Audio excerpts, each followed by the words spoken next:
For I do not want you to be unaware, brethren, that our fathers were all under the cloud, and all passed through the sea, and all were baptized into Moses in the cloud and in the sea, and all ate the same spiritual food, and all drank the same spiritual drink, for they were drinking from a spiritual rock which followed them, and the rock was Christ.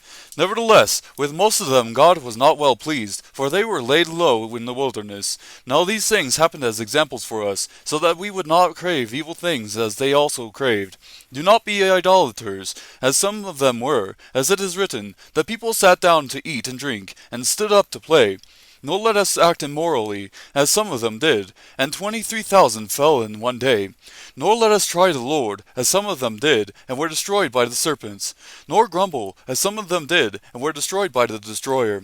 Now these things happened to them as an example, and they were written for our instruction, upon whom the ends of the ages have come. Therefore let him who thinks he stands take heed that he does not fall.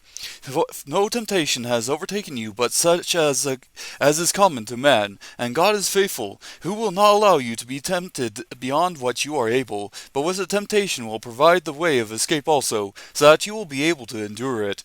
Therefore, my beloved, flee from idolatry. I speak as a wise man, as to wise men. You judge what I say.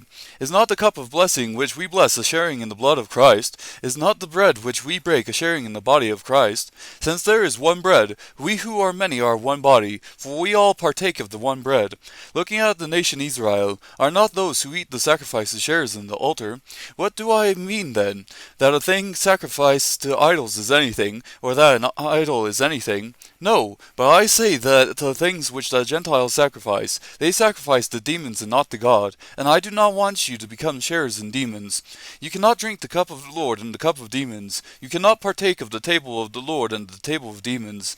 Or do we provoke the Lord to jealousy? We are not stronger than he, are we?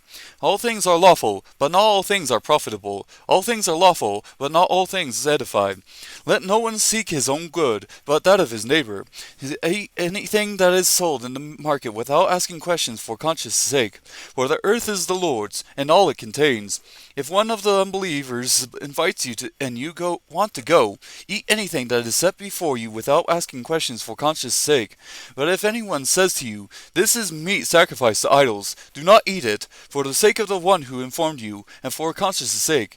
I mean not your own conscience, but the other man's. For why is my freedom judged by another's conscience? If I partake with thankfulness, why am I slandered concerning that for which I give thanks? Whether, then, you eat or drink or whatever you do, do all to the glory of God. Give no offense either to Jews or to Greeks or to the church of God, just as I also please all men in all things, not seeking my own profit but the profit of the many, so that they may be saved.